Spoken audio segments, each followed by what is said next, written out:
It is 7 p.m. Welcome to the June 14th, 2022 School Committee meeting. I call the meeting to order, and we will start with public comment. Do we have any public comments this evening? All right, seeing none, we'll move on to general business. We have up first the Grafton High School Curriculum Equity Work Update.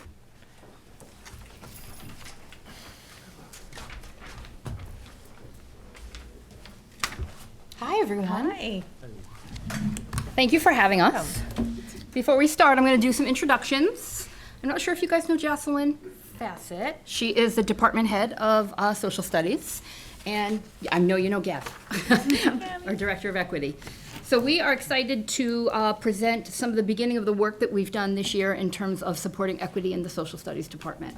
And I'm going to start with a quote. And the reason I chose this quote to start this presentation is because I think it goes without saying that equity work is really important for students so they can see themselves in the curriculum. I think it goes without saying that it's really important for students to see the role that they've played in shaping who we are in our country. But I think what we don't talk enough about is how equity work really impacts who students are and who they become in terms of their civic tolerance, their sense of civic duty, their expectations around voting and political interests, and of course, the development of critical thinking skills. So with that, I'm going to turn it over to Jocelyn because she's going to be able to speak to the more specific goals of the department. Okay, so Tracy asked me to kind of frame the work, like what's the context behind all of this. So I think it was the spring of 2021, she had brought an article to me written by LeGarrette King called Black History is not American History, and asked me if I take a look at it and if we could have a conversation behind it. And as we started our conversation, we both began to realize that there were sort of some limits to our understanding. While we're both very well educated, when we started looking at sources written from diverse perspectives, we question what other perspectives we might be missing when we think about the information that we're presenting in our curriculum. And we decided that it would be best to kind of get that information to the department as a whole and get their feedback. So we had a couple different takeaways from the department based on that article. And one of them was not too revealing, that traditional history that we learn is very Eurocentric. That was an obvious thing to us. But that what we didn't necessarily realize is that when history is only told from that perspective, that oftentimes the story that's told, and from King's perspective, Black histories that are told, that it's oftentimes a story that's of oppression, victimization. And if we're telling those stories, and that's the stories that our students are hearing, we didn't want them to be subjected just to that type of information. The second takeaway that we had was there had to be a greater effort on our part to understand, develop, and teach histories that authentically represented marginalized groups. And through that, it meant that it required more work on our parts to build our content knowledge and to go out and seek more diverse sources, etc. So in order to kind of focus our work, we decided at a department meeting that we were going to use a brainstorming activity called Compass Points. So Compass Points has the room broken into 4 different quadrants. Think of a compass as north, east, west, south, and each one of those areas of the classroom focused on a area of brainstorm for the department. So in our end brainstorm session, we looked at the needs of the department. What will we need if we as we begin this work? East and west, where as we begin this work, think about what's exciting about pursuing this type of work and what may be worries and concerns that we have, and then taking all of those things into account. The S was, so what do we suggest we do? How do we bring it all together and move forward with the work? So what we were able to do is identify these things collaboratively. Some common themes that emerged from the activity helped Tracy, Gabby, and I create a plan to move forward with our process. And these are two of the goals that we decided to build a collective understanding of the purpose of equity work, and then to establish a plan that's realistic and manageable, recognizing we have a lot of work to do. So from our excitement on brainstorm, this helped inform like, why is this work important and why does it matter? And we, had the takeaway that every student should be able to see themselves in the stories of the past. You can see in the brainstorm that student-centered and student-focused was one of our top priorities, but we also felt that a curriculum that students can see themselves in is going to help to build community. It's going to increase empathy. It's going to teach students to use their knowledge to challenge bias and prejudice, etc. And finally for us, so what do we need to, accomplish this goal? And the top priority was professional development. That could come in a variety of different ways, but we had an immediate need last year in terms of professional development. We got a lot of feedback, particularly in history classes, regarding the sources that we're using and the text that we use, as sensitive language appeared in not just the text, but I guess documentaries, etc. So we actually reached out to Gabby in order to work with us to address that sensitive language. And then more long-term, we're looking at working with Tracy about addressing sort of those gaps in our understanding, building that content knowledge, and really reaching out to get those more authentic voices and diverse sources in the curriculum. And that's kind of what led us to the book study. Great. Awesome. So just like expanding curriculum on the backgrounds we include in our social studies curriculum, it's a lot of the same as the why when we're addressing sensitive language. It's centered around making students feel safe and validated, particularly students that come from underrepresented backgrounds, especially when we're having those conversations specific to their demographics in a classroom that doesn't necessarily look like them, to create equitable classroom environments where all of those students can thrive, and to specifically give more nuanced, respectful, and inclusive representation of historical figures, concepts, and event. Language that's deemed sensitive a lot of the time is related to indigeneity, slavery, racial backgrounds in general, and LGBTQIA plus individuals, movements, and events. So where, like Jocelyn said, we most often see this kind of sensitive language comes from documents, historical texts, period, specific language in documentaries, and in some of the documents we use. What language, sorry, my eyesight is not the best right now.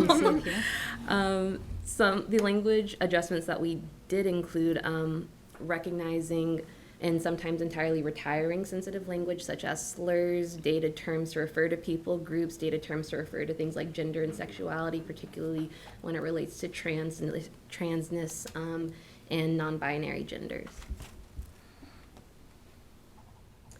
An example of this is shifting language around slavery. Particular modern changes that have kind of come into practice is the ending of the practice of conflating identity with sort of circumstance, i.e. when you say things like slave, it takes away the individuality of the person. It doesn't give credence to the fact that these are people with cultures, with languages, with families that were taken from their homeland. And so when you say slave, that kind of reduces their entire identity down to their captivity versus, the person that they are. And so you see shifts like freedom seeker instead of fugitive slave, because seeking freedom, as we know, is not a crime if that's an inherent right. And so when we kind of make those tiny changes and shifts in language, it is paying more respect to the individuals and people groups we are talking to. It is giving them back some of that agency in the accounts we talk about. And the adjacent example is just one thing we kind of practiced with in one of our history department meetings about how language would look in practice when we're shifting from the kind of conflation of circumstance with identity to more agency-focused and less victim narratives. So this is just an example of language relating to Thomas Jefferson and Sally Hemings. And just some of the progress we've made. We've increased educator proficiency in intervening in difficult discussions when sensitive language comes up in the classroom, when those kind of discussions can be hard to handle. We've updated some terms and units regarding diversity and discrimination. We've added units on underrepresented population groups and historical events. I think we did a unit on transgender athletes, if I remember correctly. And we've increased proficiency in discussing all of the above, and we've slowly begun introducing that framework into other departments. So with that said, I can speak to the work that will happen this summer to support the Social Studies Department in terms of their request to increase their own learning around marginalized groups. So Jocelyn and I spoke at length about how to do this because it's kind of a massive task. There's so much that we don't know and that we do need to know. And not only do we need to know it, we need to figure out how to integrate it into the curriculum in a way that is appropriate. So what we decided we'd start with is how can we educate ourselves? And because there is so much for us to learn, we decided we would run a summer book study. And the way in which that book study will run is that every department member chose a book to read over the summer that they felt would fill a gap in their own knowledge. So some of the books that you're looking at and these are very popular and well-known books, How the Word is Passed by Clint Smith, 400 Souls by Kendi. I'm particularly interested in an Indigenous people's history of the United States, which deals with Native Americans. And I thought it was very appropriate for one of the department members to pick What If I Say the Wrong Thing, to kind of further their understanding of how to use language appropriately. And so the end outcome of what will happen is next year, teachers will present a 20-minute lesson to the department throughout the year during the monthly meetings. And what each teacher will do, and the intention of this presentation, is to enrich the department's understanding of diverse voices so that they are collectively building content knowledge and filling in gaps in their curriculum. In addition to that, Jocelyn and I talked at length about, it's one thing to understand something, but they really need to go to the next step and explain where does it make sense to put this in the curriculum so that we're authentically representing marginalized groups. So they'll do that as well. Our vision is not only are they going to build each other's content knowledge, but they're going to say, so I would now change my curriculum. So during this unit, I would do this. During the next unit, I would do that. And so that we are ready to jump into some palpable changes right away. That then led me to start talking to the teacher leaders in English at the middle school and the high school. I've kind of taken Jocelyn's lead in terms of understanding really what will rise to the surface as some concerns in English. And I know that how to handle sensitive and difficult language will be one of them. So we're going to read Not Light But Fire, came very highly recommended to me in terms of how to have meaningful race conversations in the classroom.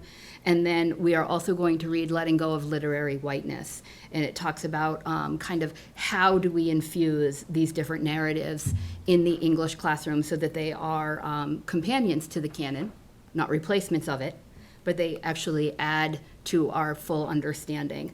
And like I said, Nancy and Karen will read both books with me this summer, then we'll reconvene in the fall to determine what would make sense in terms of the next steps for those two respective departments. And with that, we can take any questions. Any questions from the committee? I have a question. Amy? I'm curious about, going back to the part about historical texts and addressing the language, how has that been going? Because it's one thing to read what you read to us about Sally Hemings' daughter, or Sally Hemings and their children. It's one thing when the teacher's writing the material. It's another thing when you're having the kids look at a historical document that's just rife with some of this language. How do you address that with the students, and what's the response been? So I can speak to a couple different things in my class. Building a lot of context at first, previewing what we're going to talk about, why we're reading it, and sort of building that understanding before we look at it. Gabby has worked with the US2 team, specifically with some of our documents, to have us address those words by not engaging with them in the classroom. To use terms like, when we see this, we're going to say redacted from now. It's still in the text, but if we're going to talk about it, this is how we're going to refer to that sentence. We're going to use the word redacted instead of using the sensitive term, etc. And most kids, in my experience, have been very responsive to that. They're learning that process, and I think they're applying it other places when they see that type of language. Great, thank you. Any other questions or comments? Yep. Well, thank you so much. I think this is fabulous. This is exactly what I've been waiting for. So thank you for all of your hard work. I can't wait to see where it goes. I think that passage is so striking. When I read it earlier, when I was reviewing the presentation, and I was thinking about my own past and what we learned, and how it was constantly taught to us that in the North that enslaved people, if they were in the homes, they had the better job.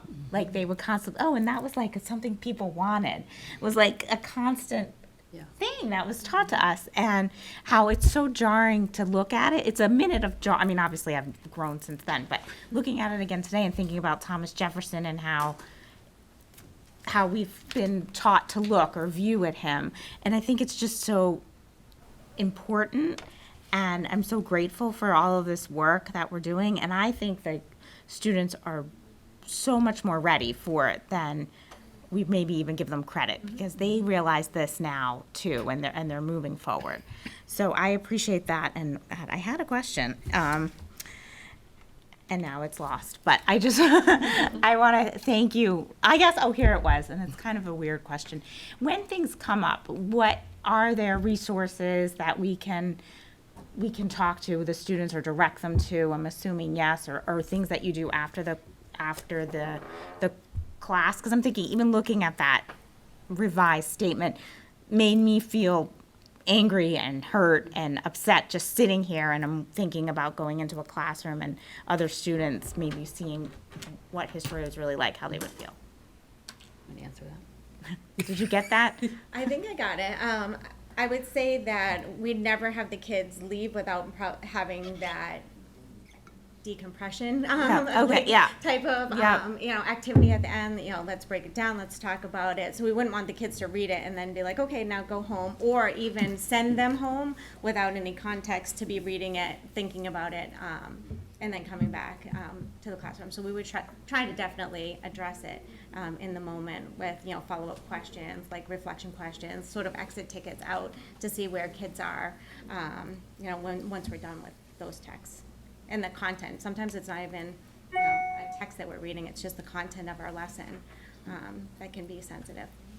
Great. Well, thank you. Great work. Can't wait to hear more, and so wonderful. Thank you. All right, any other questions, comments from the committee? All right, well, thank you. Thank you. Now, Thank you. We'll move on to the senior internship program. Do you want to write the, Sure. Right one on Which of you's the intern? Kevin? it? That's me. Okay. Good How's he evening, doing? everyone. Good evening. Hey, welcome. So, Well, first, let's do some Yep. introductions. I don't Yes. know if everyone knows Mr. Jason Cody. He is this is his first year as assistant principal at the high school. He's doing a great job. He's been there for 17, 18 years now, I believe. As a science teacher, he's been a club advisor. We have 22 clubs at the high school. He's been the club advisor of 23 of them, I think. A coach for many years. He's just been a part of every fabric that Grafton High School has been over the past nearly 2 decades, and he's having a great first year as assistant principal. And he's been heavily involved in transitioning our senior internship program to Mrs. Mealy. She couldn't be here with us tonight, but he's going to speak to the progress of the year. Mr. Cody? sure. So our senior internship, we were able to get it going this year, which we were really proud of.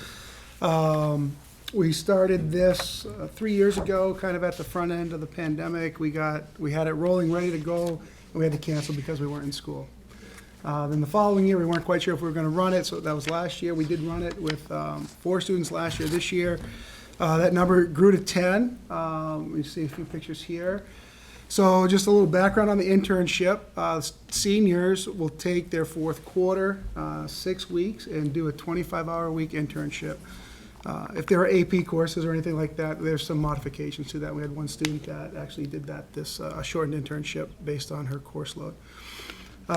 This year was tremendous. The students that went in, they worked at a variety of places, veterinary clinic, auto body shop, schools in our district, medical offices. In May, we had kind of our end of the internship business social, where we invite the students, their families, and their mentors at their job sites. And it was really great to see how excited the students were and how proud they were of the things that they did and how truly rewarding their experiences were. From the very first, from student number 1 to student number 10. It was great to see one of the amazing things I thought, and this is kind of, I don't know if it's the ultimate point, but it was great to see many of our students that worked out of district were offered jobs by their internships. And we actually have a couple of students who are continuing with their work through the summer before they take their next steps next fall. So, and we'll just kind of show you a few. So we had one student, our first student with the photo and video editing, he created some social media campaigns for a business. Working at the auto body shop, we see there, he actually worked on that car and helped restore that vehicle. Nick is one of our students who's maintaining his position. He was very excited about that. That was a tremendous experience for him. We had students down at Millbury Street School. We had one at Pizza Chef in Millbury. We had a Community Animal Hospital, which is right down the street, just over the line in Shrewsbury. Jade was actually able to participate in a variety of different procedures. She wasn't just like welcoming people in, she was actually assisting, which she I wish she was here to share that with you. She had a tremendous experience. She hopes to get into veterinary medicine as she goes forward. Talia, again, she's another student who had a great experience at the medical office. Josh was at Unibank, and then we had some students within our district, 3 students at the high school, who also had great experiences, and the people they worked with couldn't say enough about how great they were to have work with them. So those were our students. That was our internship experience this year. Great success. Last week we met with juniors for a variety of things moving into their senior year. This was one of the things we promoted with them or talked about to them. The hope is to grow this, more and more each year. I think this year it was a really good number as we're transitioning kind of, back to normal, as we want to say, to kind of test the waters and move things forward. So we look to continue to expand the program. Any questions? Questions from the committee? Sure. All right. Kristen? I was just wondering how many students you think you're going to have next year based on that meeting that you just had? Well, we'd like to see it grow at least double. We're hoping, I think a good number would be somewhere between 20 and 30 students would be really good. The big thing, I think, is word of mouth from the seniors who participated. As they were doing it throughout the fourth quarter, we had other seniors who kind of dipped their toe in the water and checked it out but didn't go forward with it. And they were like, I wish I was doing that. I could be in, in Boston in a senator's office, or I could be, wherever at a dentist's office working and getting some experience. So there was a lot of buzz among the students about it. So I'm hoping to see it grow. Another interesting thing, I think we had 53 or 55 seniors initially interested, and then once they learned of the extent of what the expectations were and how long they'd be out of the building, off campus, the final 6 weeks of school. Remember, last time they were fully together, they were sophomores, so many of them said, my last 6 weeks, I really want to be with my class and enjoy everything that has to offer. So we understood that. But I think moving forward too, we'll be looking at the criteria to see and to really listen to the students of what would make this more attractive for people wanting to, to spend a full term off of campus and at a job site. Amy? My question was going to be, what do you see as kind of the maximum you can realistically handle? Because I know you still have to kind of keep track of where they're at. Sure. Right. Yeah. As it grows, we will have to look at that. Okay. I think we could. And the system that we kind of have running right now, we could do 30. I think that wouldn't be, pushing it.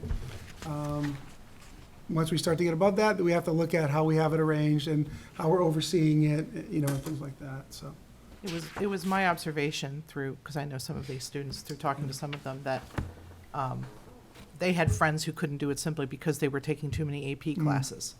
That's the one thing they have to keep doing, Yeah. keep coming to school for. And so the further away your internship is, the more impossible Right. that becomes. Yeah, If you're in the it can be school, like these people, where you can, get out and go to your AP and then go back to work. Yeah.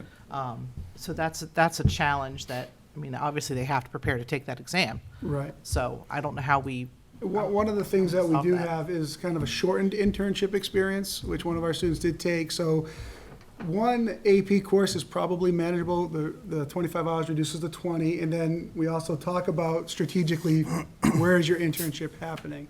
So you can get back and forth with the rotating schedule and just the commute and so forth. But we did have one student who shrunk her internship down to just a few weeks after her test. So once the tests were done, then she moved on to her full internship. That was one option for some students as well, so. Great. Any other questions? So how did you identify the employers or the opportunities and? So first we want the students to use kind of their network. We really truly want them to find something they're interested in, they're passionate about. Many of the students did that. Some students said, I want to work in education, but I don't know where to start. So we try to give them some help with that. Well, what about your elementary, your first grade teacher? Do you remember them? Yeah, and how was that relationship? And we try to really get them to kind of do that. Some students went out and did that and still didn't get response. So we step in and we'll give them connections as and as this continues to grow, we continue to build our connections. Staff in the building, we reach out to staff in the building. They have family members, friends, significant others who are willing to take on interns. We reached out to community members in the past. So, again, first we like the student to try to get to their network, and then if they're struggling, if they're not quite sure where to go, we step in and we kind of direct them in where to go. I didn't know if there would be, sort of in the future, a building of a database of sort of Sure. local employers who might be interested in Right. participating. For sure. I think with the addition of our new college and career counselor that will be working in both our middle school and high school, we'll be gathering a lot of data about students' interests and skills and workforce, labor statistics on where jobs are at and how do we align those students' interests to where the jobs and money are. But really utilizing that counselor and our transportation, we have vans, how do we get them onto work sites and onto campuses so they can touch it, they can see it, they can feel it. So in addition to, say, the 6-week internship, the final term, we also see an expansion of job shadowing and externships. Shorter windows of time where you're taking kids to multiple places, various jobs under one umbrella in one field, right? So I really see those numbers increasing over the next 2 to 3 years. Laura? Thanks, Liz. So, Mr. Cody, congratulations. I remember you coming to us to talk about this program, I don't know how many years ago. So it is wonderful to see this back and off the ground and running. So thank you so much for all your work in this. My question is, so this is, since this was kind of our first real year, but any lessons learned and things you might tweak for the future? I think some students may be intimidated by the application process, so we want to make that more inviting. There are certain things that need to happen in that application process, but we want to make sure that any senior feels that they're welcome to participate in the internship. I think that's probably the big one. I think the other is to encourage students not to be afraid to come out and try it. Again, the experiences have been great, and even if a student has an experience that says, that's not what I want to do, that's a great learning experience for that student. They understand that before they go on to 4 years of college or into a job that they don't maybe want to be in. So. And thinking about the AP and having kids get back and forth, I mean, that's such a great life experience to learn what it's like to have a commute and have to try to manage to get back in time for things. And maybe you don't want to live 75 minutes outside of the city or, I mean, it's an interesting thing to have to manage that young. So I think even that can be really good experience. Thank you. Madam Chair. I just wanted to let you know, David Moradian is very interested in having a intern next year. He asked me to relay that to you. Okay. Noted. Note that. Yes, he did. Have an enterprising young person call him. We definitely will do that. Any other questions from the committee? Comments? All right. Thank you very much. Do you want to move on to the Grafton High School Handbook? We have one addition. Oh, okay. Dr. Cummings and I spoke about this the other day. It really ties back to the wonderful equity work that Gabby and I, Tracy Kalo, and Jocelyn Fassett are doing, and really looking at our equity practices through a behavioral lens. You know, we're all products of our environments, how we grew up, how we were educated, but we're becoming more open-minded to looking through different lenses and seeing different perspectives and understanding that cultural intelligence is a 21st century skill that we don't pay enough attention to, or in the past we haven't paid enough attention to. And what can we really do to, through a parallel effort, how are we addressing our behavioral practices, but how are we also analyzing our structural systems in our schools that may get in the way of providing equitable access to our most challenging, rigorous coursework, right? That's where we really see inequities up front. So over the past couple of years, actually you'll see in an upcoming slide of the first year that the Department of Ed started collecting this data from districts. It hasn't been too long, but I point that out because in the last year and a half, that's when higher education was saying, okay, we won't require you to submit your SAT scores. You know, it will be open, it will be an open process, it will be a thorough through interviews, and your transcripts will tell the story. Well, that's a signal to us that if they lost a data point, they need to find a data point somewhere else to make quantified decisions about their potential future students. So this is the definition right from DESE as to what does that mean by advanced course completion. It's the percentage, I won't read it all to you, but it's the percentage of 11th and 12th graders that successfully complete, either they pass a college course or they score 3 or better on their advanced placement test. They're in Project Lead the Way programs, approved vocational technical cooperative programs, so on and so forth. So if you had a chance to take a look at our district report card or our school report card this year, this was one of the pages that you'd see, how we compare to the state in terms of course completion. This is a snapshot of us over the past 4 years. So yes, this isn't our current students this year. This is data that was reported out. The state lags usually a year behind. So these are our juniors and seniors that completed last year. There's a typo I'm going to just point out to you in the bottom left-hand corner. That should say 72%. You see where it says 2021? 306 students participated with 70%. It's actually 72. That was a typo. Yep. Wait, can you explain what an advanced course means? Is it? Yeah, so going back, I'm eight. sorry. It's an advanced placement course, an AP course. Okay, so It's- any of those that It's a you already college course, explained. right, yep. Thank you. Those are what qualify according to the Department of Ed. Huh, okay. So we are at 72% last year compared to the state at 65.3. What I really want you to take a look at, though, is we had more kids take them and successfully pass them last year in a year that they were on school grounds for 1 week and then off. I've been worried about that coming into last year, given where, especially thinking where our subgroups are underrepresented groups, how is this going to hold our students back? Because this is pretty normed data, right? Advanced placement tests aren't controlled by us. We don't create them. They're an external group that assess and judge the work of our students, same as college professors. So from 2020, for all students, the full aggregate, we jumped from 54.1% to 72% successfully completing it. 204 kids to 306. As you go across the columns from economically disadvantaged, high needs, ELLs, all but one improved. The one that did not was our English language learners, and you have to understand that's our smallest subgroup at, I think, 1.5%. So a student or two can really tip that scale of 25% in the positive, 25% in the negative. But we're confident with our next cohort, you're going to see a swing in that too. But we saw a significant increase in the number of subgroups that were passing. And when I say passing, 60% or better. Can I ask a question? Yeah. Yep. Gracia? I do see the increase, which is 72%.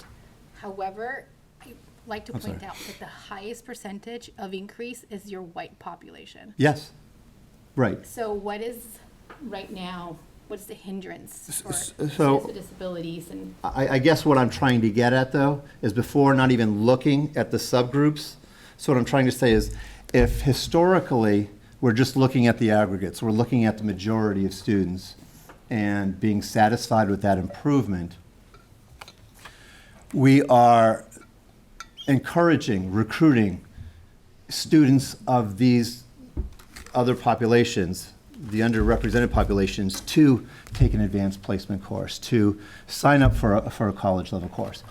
For years and years and years, yes, for the white population, it's just naturally happening. It has maybe been a part of their culture or expectations. For others, it hasn't. And we're working hard to encourage us, saying, listen, this is available to everyone. I don't think you're on the committee when we talked about pathways a year ago, but that was another approach to saying you don't need these prerequisites to earn distinction or recognition for academic excellence. So by keeping, what we're trying to do here is we're not trying to hold one group back to elevate another. So if the white population continues to increase in terms of raw numbers of participants, great. We just want to make sure that if 78% of our population are white who attend Grafton High School, is 78% represented in our most rigorous coursework. If Hispanics are 6.5% of our population, is at least 6.5% of our Hispanic students participating and successfully completing advanced coursework. Understand where I'm coming from? No, I understand, Okay. there's an increase, there's still an increase. I would like to see more. Oh, yeah, it's not going to happen overnight, but this is overnight. That percentage increase of economically disadvantaged in 1 year, up 17%. High needs, up 20%. Students with disabilities, up 25%. I'd love to make it 100% overnight. That's just not realistic.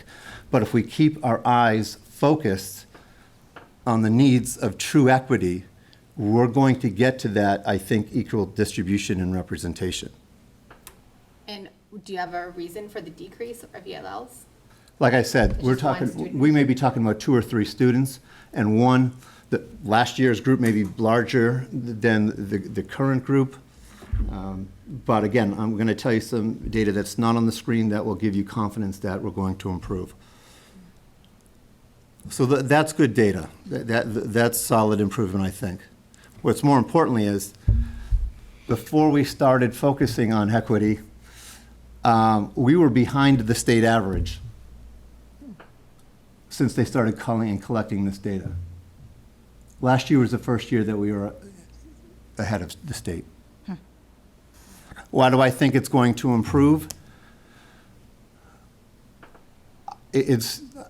I can tell you this. I think there is a stable number of students participating in our advanced placement coursework in Grafton High School from 1 year to the next. There are other opportunities now, like you've heard with the early college courses.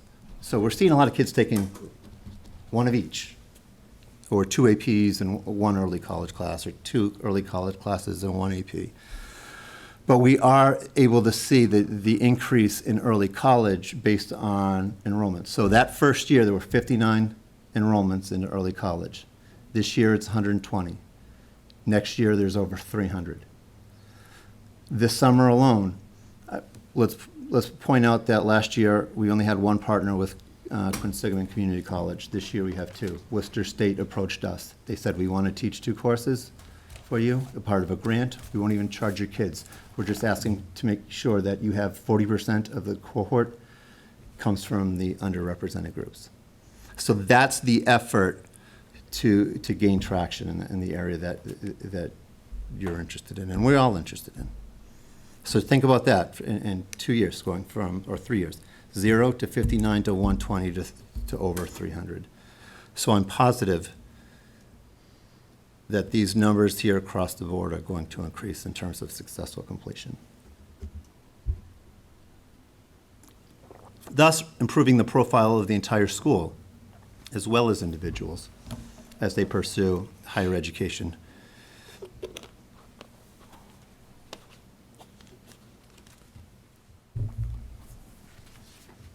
Any further questions? I have another question. Yep. Our students who are economically disadvantaged, do they have a chance to gain scholarships? Mhm. to take AP courses? Yep. I mean, I don't know, I don't remember how much AP exams were, but. Well, that's the other thing. I want to say it's a pretty equivalent to what community colleges are charging for the courses versus what APs are charging for the exam and the text. But I want to say it's easily over $100. But we do, through advanced placement and early college, we communicate out to families that if there is any economic need, please, don't be afraid to ask for assistance. Some people don't want it. They see, they make the argument with their own children that if we're willing to pay whatever hundreds of dollars for your iPhone bill a month, we should be able to invest in your $250 course or $275 course. But if you can't, there are resources that we have to assist those families. And since we're in public, to the public, we always accept donations for not only, we're going to get to class dues in a little bit, but any other additional services that we provide families that do come with a cost. We do accept donations.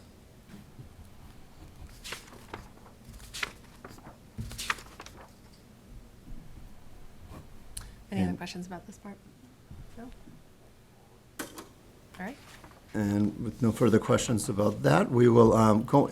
This does require school committee action tonight. The school committee members received the change document that goes along with it. Not a tremendous amount of changes, but given the fact that we are moving from quarters to semesters, it is important to change terms like quarters to marking to periods.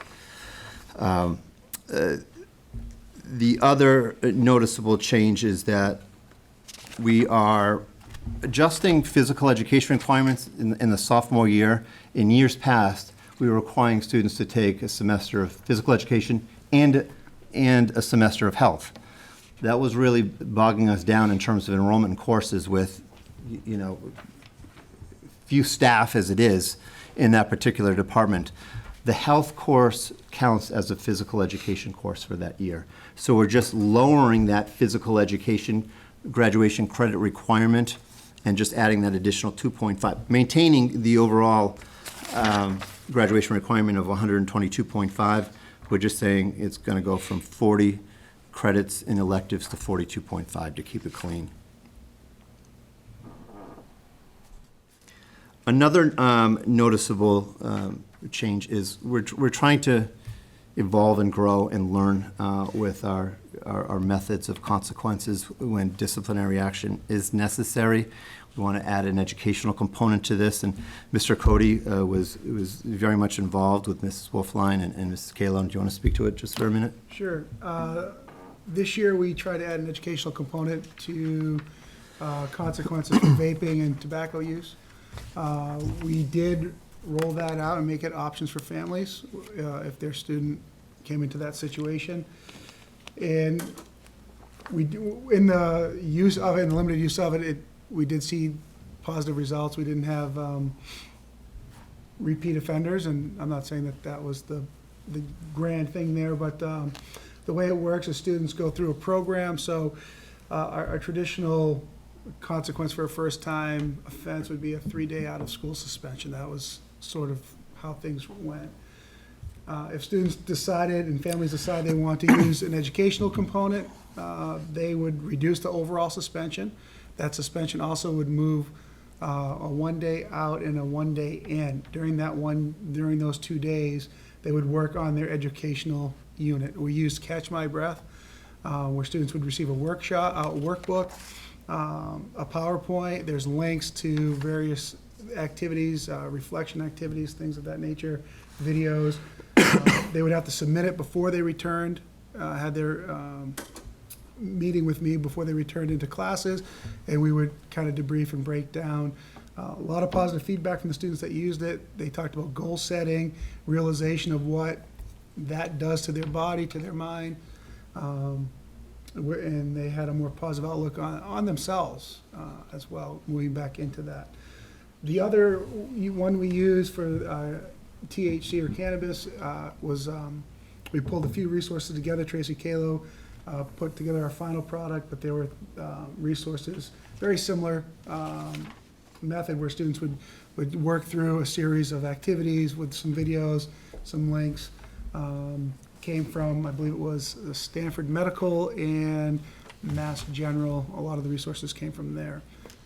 So we like this direction that we're going. We think our students need more than just consequences when it comes to these issues. They need help dealing with these substances. So we were glad that families took us up on the opportunity. We even had some families comment saying they wish they had had this opportunity when they were younger. So they were grateful. Students and families both were very grateful for the opportunity of the education piece. Madam Chair, can I ask a question about that? Sure. Is there a mechanism in place whereby a student who isn't necessarily caught vaping at school, but maybe through talking with a guidance counselor realizes they have a problem, can they be referred to that program as a non-disciplinary? Oh, definitely. Awesome. Totally. I love that program. I love that we're addressing that the kids need to understand why they're doing what they're doing and why it's bad, not sit at home for 3 days and Right. Vape some more. So thank you. What? I think you're right. Another change that's going into the handbook is with the National Honor Society. We're removing the number required of honors courses. I think I shared a document via the superintendent several months ago. And again, part of the equity work of what is getting in our way. So we're changing the application process. The students on their executive board with the National Honor Society are now on board with it. They see that if we say, if we're making a requirement for a student to take X number of honors courses as a freshman, but because of their individualized education plan, that co-taught classes only at the CP level, we have discriminated against that student. And the students don't want that. Obviously, we don't want that. It's unlawful. And we're learning in a number of these cases, students have exceeded the number of required honors or advanced placement level courses, regardless of the minimum requirement, right? I think one of the things that we're going to do differently, instead of sending out an invitation based on GPA, we won't be recruiting people based on GPA. We're going to create an application process, put that out to students, and if you're interested in applying, you have to do X, Y, and Z for the faculty council to consider it. And I think that the challenge they were getting into amongst each other as students was the group was getting larger and larger and larger every year. It was becoming difficult to monitor and self-govern themselves, and not everyone was carrying their fair share of responsibilities in the club and organization, and it started to frustrate the students. So what happened was they thought that by flipping the bylaw, not current students, but a few years back, making it more rigorous by number of courses was going to stop that. It didn't. We were still sending out invitations to students, and it was creating, a few more appeals than necessary. So we think we really clean up that process. Next year, the induction for juniors will happen in the spring. It happens, we've typically done it in the fall, but we're going to give the seniors time to regroup, set the expectations, and do the induction in the spring. Class dues, the school council has just advised that we put this proposed addition into it, that individuals who wish to contribute to a donation fund for families in need of financial assistance can make checks payable to GPS. Again, same thing with the other things that we offer. Procedures for college visits. 2 years ago, we went from 3 to 5. We're going to hold at 5 for now. I'm giving families two more days of excused absences if they are visiting colleges or places of work. And I think that covers it. Any questions? Thank you. Yeah, question. Thank you for that. I totally agree with the changes of the National Honor Society. I think that's a great direction to move in. Quick question about the application. Is that adding an additional thing to keep people out? We were talking about the internship process and how that can hold people back if people don't necessarily have the support at home. Right. No, I don't think it's an added obstacle to keep people out. I think it just shifts the ownership to the student quicker. Okay. These are students, generally speaking, stereotypically speaking, very serious students about their work, both academically, but their civic engagement. They want, again, this is a student-governed club where the principal has limited authorities. I really didn't have any authority in this until I had to prove to them that this is against the law with this bylaw, how it's written. And they were quick to make adjustments and be sensitive to that. So I think they're just looking for ways that if you want to be in this, this is what we're all about, and this is what's going to be required for us. You know what the criteria is. We'll gladly await your application to it. Excellent, thank you.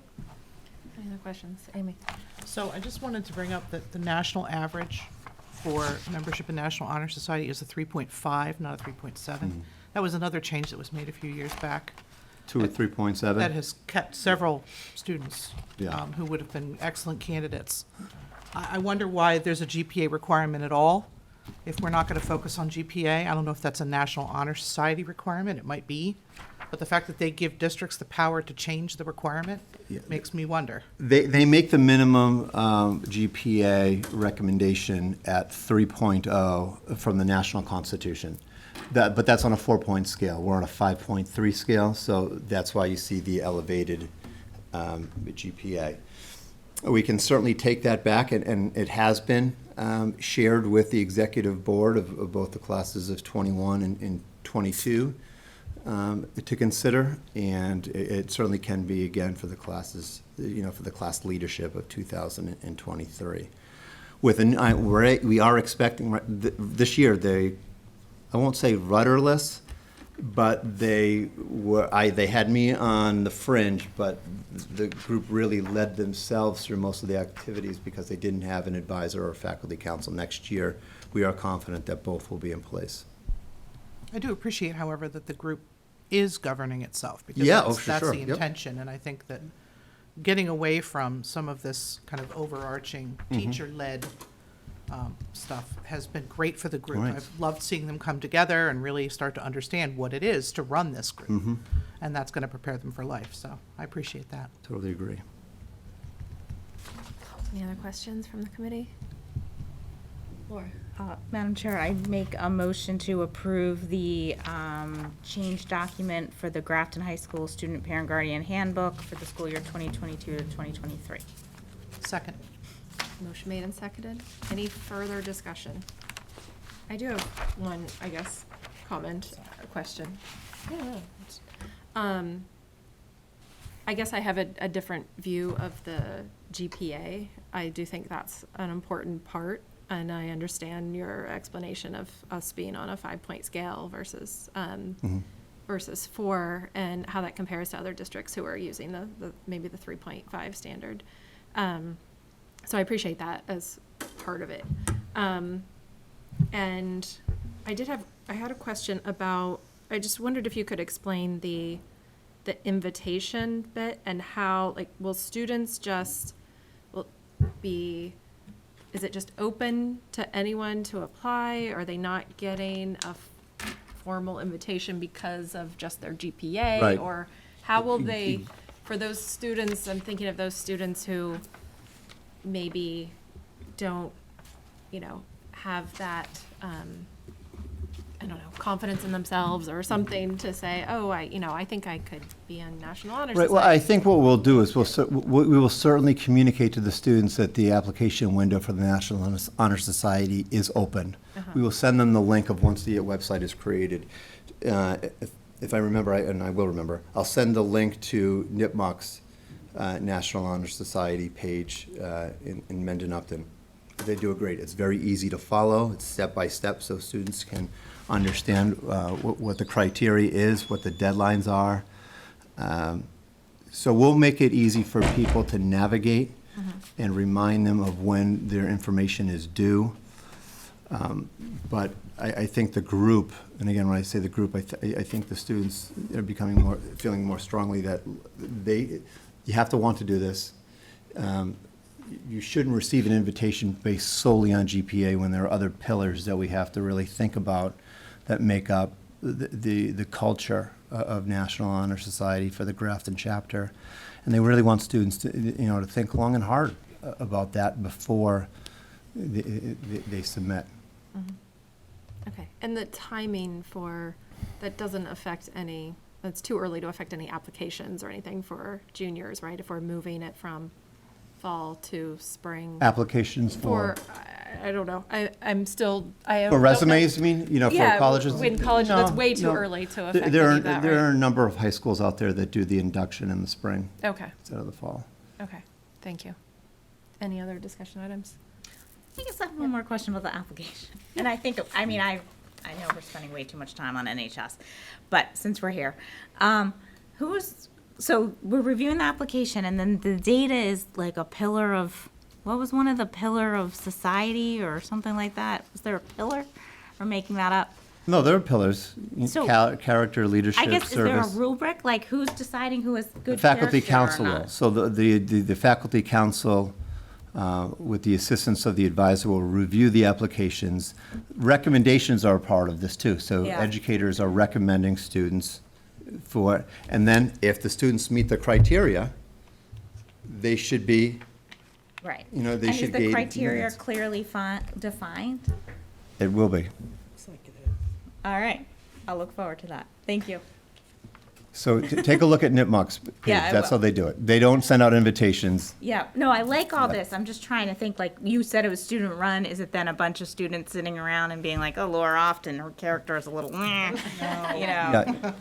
No, is we try it- to prevent that from happening. it is a But little- there does need to be some adult oversight Yeah. and understanding of the profile of the students that the chapter wants Yeah, to and I understand to there, I mean, include. it's a specific. So that vetting process will be done by the adults. Perfect. We have set it up, though, that they're doing it in a lawful way so that appeals aren't coming to my desk or his desk. Yeah, no, 100%. Because if we determine that it's unfair or unlawful, we then sometimes have to override decisions, and that kind of muddies the water. And over the past few years, there's been some cases in that. I think we're setting up a process that will clean that up. Excellent. Thank you so much. I appreciate it. No problem. Any other discussion? All right, there's a motion on the table. All those in favor? Aye. Aye. All right. Motion carries. Thank you. Thank you all. Have a great night. I Happy don't see you. Have a good summer. Do you need this All open, Dr. Cummings, for anything? You can just leave it. I'll grab it in a moment. Thank you, though. Thank you both. Thanks for your great work this year. Welcome aboard officially. Dr. Cummings, do you have anything to report tonight? It's a very good question. Not to put you On on the the spot. plus but side, Want to give you the COVID chance. I appreciate it. COVID cases are down. We're at 6 as of today, about one a day, and that reporting period ends tomorrow. To give it a little bit of context, last week was 19. I think we're at 18 on that Tuesday evening. So that's positive. Kristen and I did meet with, we did hold 2 of those mental health summits that we talked about. We're definitely going to be doing that more. It was initially we were thinking like a half day or a whole day, and we might do that in the future, but just timing wise, we did it last Friday and this past Monday. There is no way we can get that whole group for a relaxing half day to brainstorm. We did about an hour and a half, 2 hours, and it was awesome. We're definitely going to do it again. Themes were like moving forward, we wanted to build on community services and partnerships, had some really innovative ideas that we're pursuing already. Because if we take any actions, we've got to move if we're going to have things in place in the fall. More education to parents about accessing services. That's a huge struggle. It's not just the information, but so many of the providers in the communities don't have openings. So we can have a great recommendation, but they go into the summer, they go, home for the weekend. They need those wraparound services, and we just can't provide them. We talked a lot about consistency among the schools, grade levels, transitions, mental health literacy, resetting where we stand in terms of like our SEL programming across the district. We are, well, I know I love to say this, but we are knocking it out of the park pre-K through 1, which is critical. And I think we do very well 2 through 12, but we can do better. And that was something that not forgotten about, but we had really focused on it right before COVID hit, about to roll things out, and then COVID hit, and it just fell to the wayside. Kids were home, et cetera. It doesn't make it okay, but we need to pick that ball back up and run with it. And we talked about we didn't get into too much depth on it yet, but the topic of universal screening, at least at key periods throughout the pre-K through 12 experience, was something we talked about. So it was awesome. We can't wait to do it again. We are definitely going to be continuing it, probably, I'm going to guess, at least on a monthly basis going forward. So that was great. Think of anything else? Graduation? We haven't met. Yeah, we haven't met since graduation. We held graduation at the Hanover Theater. Thank you. Thank you all for attending. I thought it was fantastic. It went very, very well. Kids were all thrilled, and it was a really nice ending in a lot of ways, not just that night, but bon voyage, and thank you to all the volunteers that made that such a success. They did a really nice job, those seniors, closing out senior year. And it sounds like, oh, of course, but every year is not. It's not always super smooth, and these young men and women did a fantastic job. I was super proud of them. And we've got G-Term going on right now. Seems I don't have a good handle on it, but activity is going on all over the place. Tomorrow we've got, Kristen and I are participating in the Amazing Race program, and they go into, I've never watched the show, but they go into teams and they go around and solve problems. I'm presenting to them tomorrow morning. I think it's 4 different groups, basically outlining how we do the traffic pattern in the morning and the afternoon, and basically laying it all out, giving certain parameters and giving them a certain amount of time to see if they can make it more efficient and obviously as safe, if not safer. So we'll see what they come up with. We're also judges for the cook-off tomorrow. Oh, is that tomorrow? It is tomorrow afternoon. Okay. I'll have to remind. Is there a category for the cook-off? or We're is not it sure. We anything? haven't Yeah. gotten all of the pieces of information yet. So, and we lucked out weather-wise, a little warm on Friday, but we'll take it. Like, we definitely lucked out. It's a little warm in here. Yeah, it's really It's super warm in there. It's like being on the It's not just sun. me. Just for our friends at home, it's really hot in here. Yeah. I should have stolen my daughter's going to college fan and brought it in. Could have cooled us all Yeah. off. So, Sounds thank you like for a- asking. All right. Any questions about that? Any of that? I did have a question. At one point in time, somebody ran a mental health first aid course. Mhm. It was a one-day event. It was at the high school. Is this ringing any bells? This was before COVID. Not was- here, but I So do you're know familiar, about it. and I think yes. it's for middle school and high school parents to identify children in crisis. It's not only for parents, it could also be for staff. Right, but this particular one was in the evening, and it was intended for parents. Like, how to identify when it's time to call the emergency room. Yep. How do I identify my child's in crisis? What resources are available? Yep. Is that something that maybe we could move The- toward offering again? We can. That actually came up as which Okay. is one possibility. Again, it was a couple hours, so we didn't get as deep into things as we will in the fall, certainly, and to some degree in the summer. We spent a lot of time talking about those parents that we can't seem to reach. Like when we hold that event, it's great. Yeah. I'm going to guess that it's the same parents, by and large, who go to most of the activities. We have a lot of parents who work at night, the single parent who can't get it. How can we help that parent? And we don't have a great solution yet, but we spent most of our time with that as a focus. Yeah, it was offered in 2019, and I shamefully was unable to attend, so now I regret it. But Yeah. I've interacted with quite a few parents recently that are very nervous about the summer. You probably heard this, but you Sure. know, they're not going to have 100 staff members looking at their kid on a daily basis, Yeah. and they got to go to work. That's a long time to leave kids alone Yeah, that it might be in definitely is. trouble. So, I know we can't get the course done in time, but I didn't know if maybe there might be an online thing to be shared. Yeah, we talked about newsletters, electronic, so I'll see what we can do. And I But- know school's ending this week, so it's a Yep. horrible time. I probably should have thought of it before. But we do have a lot of educators who in different ways, do either professional development, they're working on curriculum. Like, we do have engaged staff members during the summer. Yeah. So it may work out for us. Great, thank you. Thank you. Anyone else? All right. Moving on to subcommittee assignments for the coming year. We have several committees, including CIPC, the Policy Committee, TRICOM, Wellness, Payroll and Warrant Signatures Designee, we've already settled, and the ARPA Committee. I think I've sent out information, just a summary, as I promised at the last meeting, about what each of those committees is, and how many committee members we need on each of those committees. So with that, I will, unless you have any new members have any questions about what that documentation had, okay. I will open the floor for nominations for membership on those committees.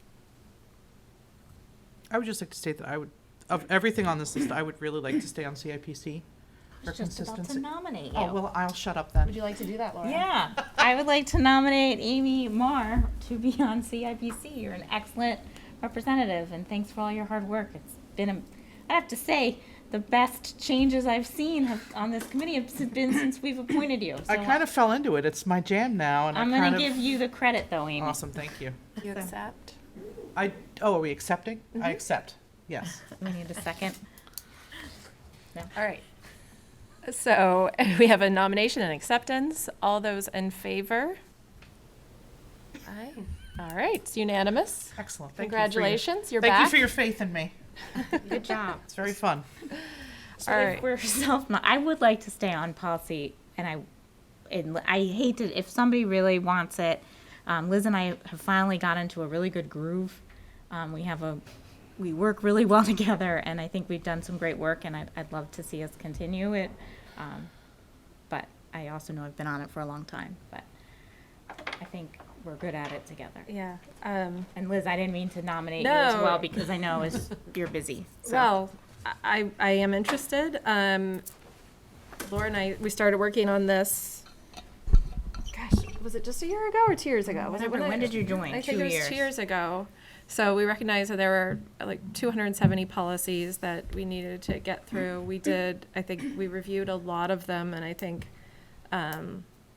Laura helps keep me organized, and I help with the drafting, and it's a lot to get through, and we've made some really good headway, and I'd like to continue doing it too. But again, unless anyone's like really wants to get on, I don't want to stifle that opportunity, but I feel like we're just getting warmed up. Well, and I think it's really nice because you guys do such a thorough job, and by the time you bring it to committee, I'm not going to say we rubber stamp. We have a great discussion, we do. but in the end, we pretty much usually agree with what you folks have already done. So you're taking all the hard work and doing it. Awesome. With that, I nominate Liz and Laura to be on policy subcommittee. I accept. Thank you. Excellent. All right, we'll take them both together. All those in favor? Yep. All right, unanimous. I will say, Thank you. funny enough, in the old days, the reason I got on policy was because it was the one no one wanted, and they put the newbie on. So it was me and Pete for years. And I was like, I really like it. Like, it's interesting to me. So anyway, It is the most work, of all of these opportunities. yeah, that's sometimes the challenge. CIPC does not meet nearly as often. Yeah, I'd say it's a lot of work, yeah. But, all right, well, thank you. Thank you. All right, TRICOM, let's do that one next. Any nominations or we'll take self-nominations for TRICOM committee. Self-nominate myself? Yeah. Yes, Sure. all right. Cool. So do Second. you accept? Yeah, I accept my own Yeah. nomination. That's amazing. I have total faith in you. Who would like to be? Yeah, who were the Who wants to reps? go with Was it you? us? It was, last year it was me. I just joined when we had a member leave, so I took Rahul's place, and then Jen Connolly was on as well. Is it two? So It's it's two members, I do yes. think it's good. I mean, I don't want to have somebody who does really know the budget because but it's also a good way to learn the budget. So I think, if, yeah, I would think it'd be a good way to learn it. yeah, and it's a good Yeah. way to meet the other members. So if you, Leora, if you, I will I'm also- sort of interested to learn the budget, but I'm also frightened but I because also of the think budget. Jay is there. Yeah. So it's not, It's also kind of a quiet year, maybe, like a good year, and we, Right, you know, it's not a and it crazy is yeah, knock on wood. Thank you, Laura. And it is two school committee members, two finance committee members, and two select board Yeah. members. So you'll have a mix of people talking about the issues that come up. But you know, I did Does serve it on make it. sense for If two you're newbies? if you're really nervous about serving on it, I'm happy to do it again. We only meet a couple times a year, Right. but on the other hand, I could also, you know, fill you in on what we've done so far and kind of help get you up to speed if you are interested. in How what I about if take she you doesn't through. want it, she has to watch all the meetings and do it next year? Oh, I'll do it. Find that We'll learn together, Leora. We'll do it to do yeah, that. I think you'll, yeah. We'll be fine. I mean, Yeah. you can ask questions and like I said, Jay is there and he, Yeah.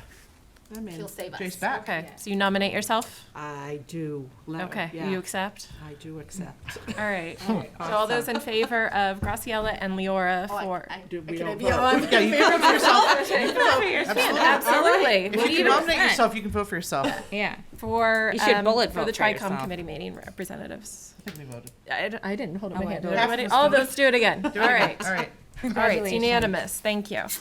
All right, wellness committee. Can I nominate myself yeah. again? Yes. I was holding out for that. Amy has nominated Graciela. Do you Second. accept? Yes. You accept. All right. All those in favor of appointing Graciela as our representative to the wellness committee? Thank you. Can I ask a question about that? Great. Think it's unanimous. Did you vote for yourself? No, I didn't, but I can vote. All right, unanimous. Thank you. Yes. So has that, I know that committee was recently brought back. Have they met at all? I don't know, not yet. It actually hasn't been brought back other than Here. we've talked about it. It So was- we'll start up next year. It'll be Okay. quarterly. Kristen will run it. And I I'm sure was she'll do racking a my great brain. job. Yeah. Kristen's like, surprise. It was memorialized in a policy that we revised in the Yes. fall, Yes, right I remember before the winter break. And then we came back and then, you know, the COVID wave hit again and it's something that just haven't been able to, so we'll try to do it again. My time on wellness was one of the better times Yeah. of my life. Awesome. I'm gonna There's make sure something next there. time we do Jay's evaluation that we need to remark on what a great delegator he is, because that was I'm working smooth. on it. Yeah. All right, last one, ARPA committee.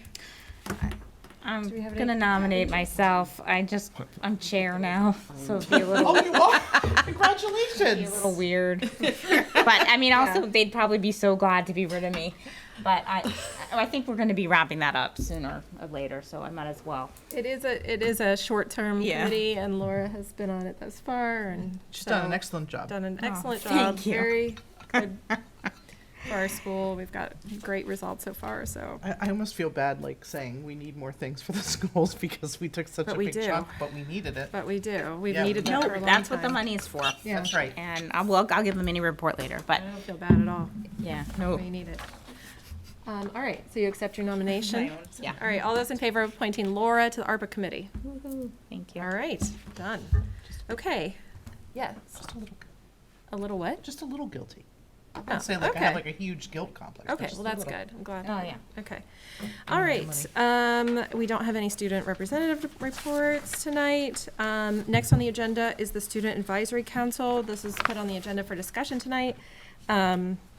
As you know, we started a pilot student advisory council this year under Mass General 71, or Chapter 71, Section 38M. The school committee is to have a student advisory council. There are certain rules about how you set that up, but, you know, I think we did the best we could this year in getting some students together, and so I just wanted to open that up for discussion tonight to see if we could figure out how we want to move that forward and also how to appoint or select a student rep, an additional student rep to serve with Roscoe next year. So with that, I just open the floor for discussion. Because we haven't had a chance to talk about Yeah. this yet. Yeah. So I think the sticking point is that by the law that they have to be elected and that they've been appointed up till now. I hate to see anybody, I would love to keep that group. And I don't see why we can't have a certain amount of people to fill the group. Like if you want, we could have a group of 15 and 15 people get elected, and it's like when we run for our Democrat and Republican town committees or whatever, and it's like a check or something, and then they could internally elect who they want to serve on school committee. I would still really like to keep a senior and a junior. We don't have to have two, but I think that the job is, there's a long lead time, and it takes a while for the student to feel comfortable. I think we've seen it every year that junior student really steps up their senior year and then learns from the other one.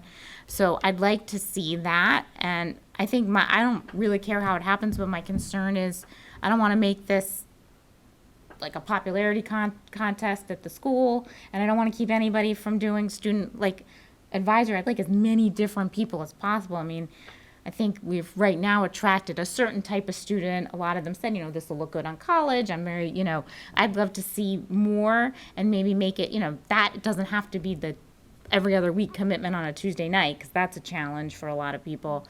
But just to have as much representation as possible, I thought it was super helpful to meet with those students. So I think my recommendation is I'd like to make this as open as possible. Have this student, if they have to elect them, they can elect them. And then maybe within that group, elect to this position. But that's just my 2 cents. Okay. Any other thoughts? Yeah, Amy. So I agree with everything Laura said. I did look around, especially during COVID. I was watching a lot of other town school committee meetings, and amen. It's like fun. It actually was very interesting and enlightening. And I noted that a number of these districts don't have their student representatives at every single meeting. No. They come in quarterly and give a report. They come in monthly and give a report. We can decide on the frequency. But I think that might make it a little bit more attractive to attract kids to come to that committee, to that base committee, that, basically they have to meet a certain amount of times. And they, put their representative up to give us their report. I think the reports become meatier when that happens, so we don't have like 1 or 2 things happening this week. It's, if it's a quarter's worth of stuff, and we're not going to have quarters anymore, I understand that, but even if it's a month's worth of stuff that they're reporting on, the reports become a bit meatier, and there's a lot more discussion in the committee about what's going on. So I do agree that I don't want it to become a popularity contest either. Do the kids even vote for student council? Or can anybody join student Well, council? they vote for their leadership of student council. Right, but to be on student council at the high school, you don't have to be elected. You just join. Well- Which I love, because in my high school, it was a popularity contest. Can I ask just a clarification? Because I feel like we're mixing up the reps and the. Yes. So I think it's super important to have reps at our meeting all the time for student voice. Like they don't just give I see. reports; they chime in on policy. They chimed in on COVID. Like it's really important for me to have a voice, and those. Whoever it is, those 2 individuals over the years have really helped guide us and have changed my mind. The advisory council to me is something different than the reps. I made an And- assumption, a leap of logic. This is the leap of logic that I made. Yeah. That advisory group would choose the reps. I guess I don't know if they, and that's where maybe I don't think they have to. I think we have to meet with an advisory group that has to be elected. The reps, like, we have to have a rep. That is also something. And when I started on this committee, oh my God, I hate that I'm doing this now. I drink every time I say that. But there's we didn't even have anybody. Right. And then it was actually, then we decided to have 2. So we've grown with that. So to me, I guess they're separate things. Okay. But maybe I'm Wait. maybe I'm logically making the leap. Go ahead. Are Well, we- I'm sorry. I'm so sorry. I'm No, so it's sorry. fine. I called it somebody. Are we proposing that we just open it up to the entire student body like we did before? Or are we proposing that those students are selected by their teachers to be part of the student advisory council? It's- Or it's- just keep the students that we have? I guess it's open, like that's Yeah, we're what discussing we're what we're gonna do. discussing. Yeah, 'Cause that's what I'm trying to clarify. we did it, so there's this section 38M law that kind of lays out how this could be set up. But, you know, there's the law and then there's kind of the spirit of the law too. And, you know, I think like, when people are, you know, we're trying to form an organization or trying to bring our students in to provide information to feed to the school committee. You know, I think there's, you know, we can add to it, so there's some room in there, so that's why Because we're right now we have, discussing. right now we have about like, we say last meeting, we had about 6 students, 7 students that came. Yeah, we met twice. Mm-hmm. Is everybody familiar with the law? Do you know what the law says? No. So we can get away from, like, there's what the law says, and then there's what we want to do. Mm-hmm. Do you mind if I read the law? For those folks that, or maybe we can put I it on can- the screen? Do we? I have don't it know up if on we my have it computer, up but I on- have no way to, like, Yeah. get it over there. Okay, yeah, you can put it up on the screen if you want to. While you're Do you doing have it that, really can quick? I ask Jay and Kristen a question? Because I feel like we're making assumptions about what the students would want or their behaviors. So, you know, is there an enormous interest in doing No. this? No. Are we, yeah, so it's not like this highly coveted thing that needs an election and Well, it you does know, need to be it does need to elected, be an though, election right? because of the law, apparently, but you know, I guess I want to be realistic about the students and their level of interest and what's going to work for them and what's going to get us some students to participate, to give us meaningful feedback, I guess. So, yeah, I didn't want to talk amongst ourselves and not really take their email? experience Yeah, into I'm emailing account. you right now. I think it's difficult, as someone mentioned, the every other week commitment.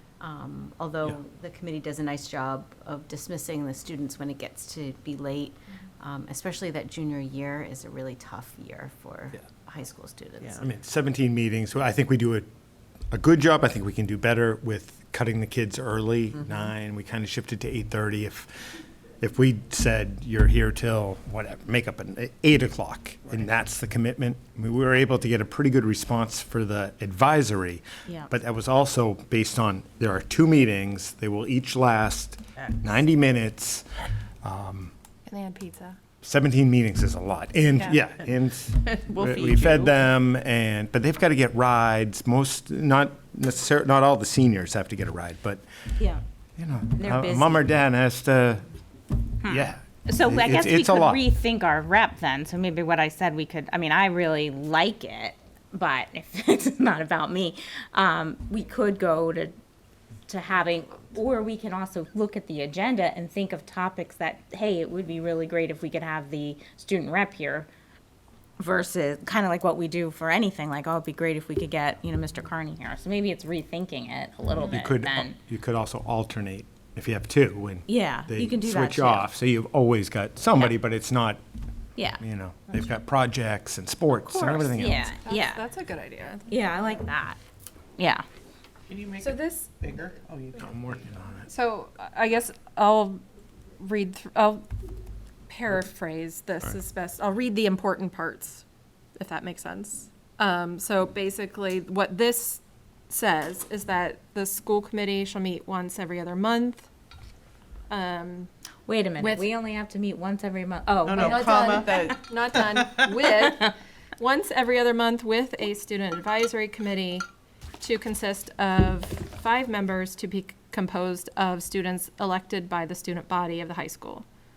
The members of the student advisory committee shall, by majority vote, prior to the first day of June in each year. So already we're kind of like, we might have to figure out a way to work around that because we already, you know, we need a committee and we need a rep and we've already kind of started it. So, you know, it's fine. From their number, chairperson, that chairperson is an ex officio, non-voting member of the school committee. subject to school committee rules. And then the school committee may designate, so we don't have to, a student outreach coordinator for the purpose of ensuring establishment of the student advisory committee. So, there it is. That's a stupid law. It's a little restrictive, Right. you know, It is odd to me that the state cares that much about how about it's this done. particular thing, about how it's done. It's very procedural. Yeah, it to me it seems like nobody was doing it, so now we're making you do it, and they did what Leora just called us out. They didn't actually ask anybody, you know, and how it was. So I don't know. I And, mean, you know, we need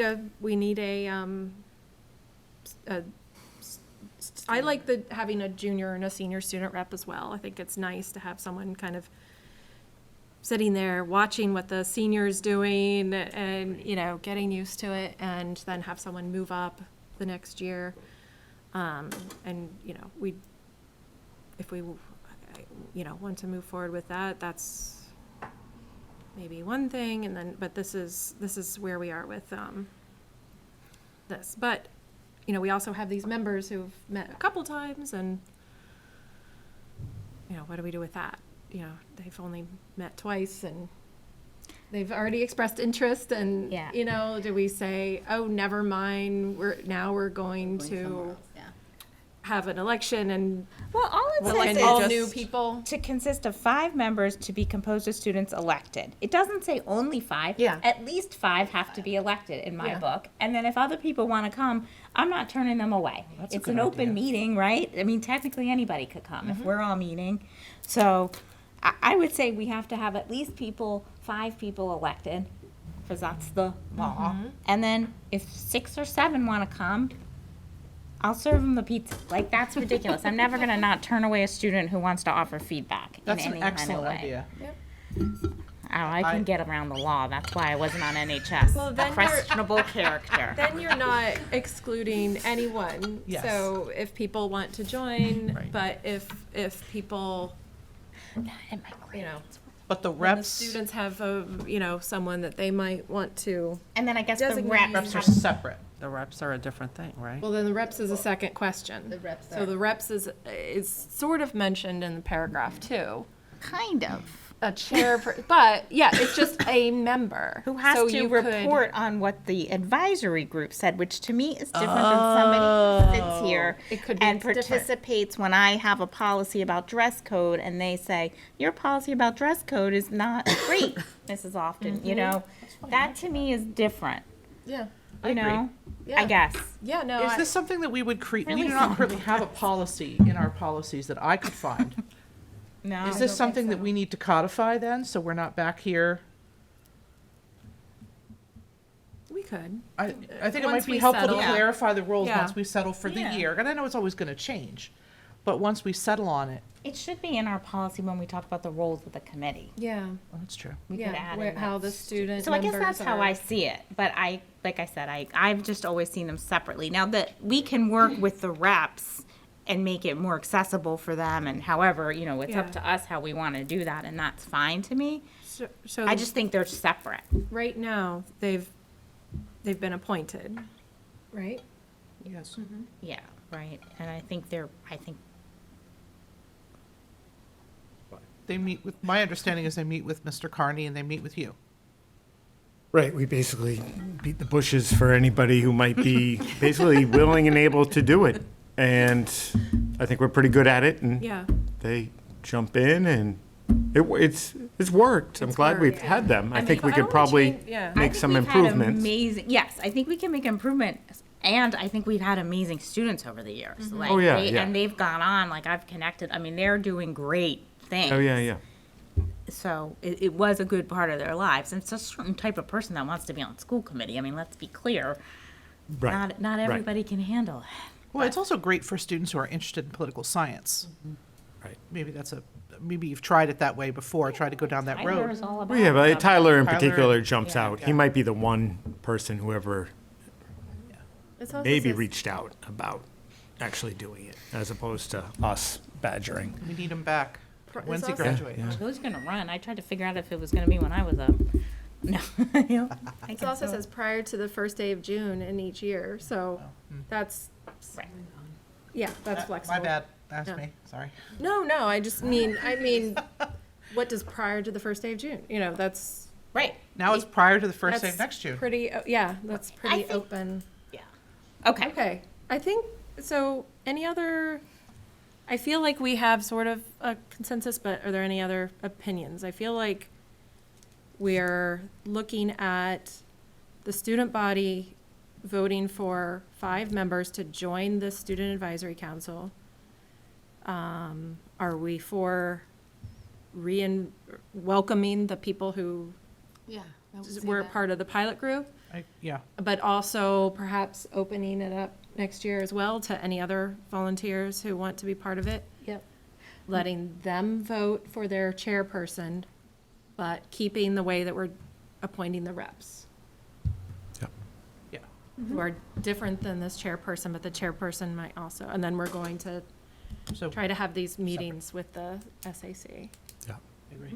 If I can, All right. if I can make 2 other statements. Yep. I think it would be helpful to have dates set for those meetings that we meet with the advisory committees, so that they know up front, these are the expected days that you would need to be able to attend. And if you miss one, that's fine, but, you know, the requirement is every other month, Once every other month. once every other month. So that's not that much. So it would probably be helpful also for the committee to know which days those are so that we can plan in advance. We kind of threw them on in the middle of the cycle and that didn't, I mean, it was fine, but the other thing I would, never says, oh, it does, never mind. I was going to say it never says high school, but it does. Forget it. Yes, it's high school. I know, I would love to have some middle school. I think that's a different endeavor. I think We so could too. always do more. I mean, we could But- always look yeah, I to was do gonna say, that 'cause if we're in the in- future. If we're electing 5 high schoolers and we're inviting others, is that only the high schoolers then?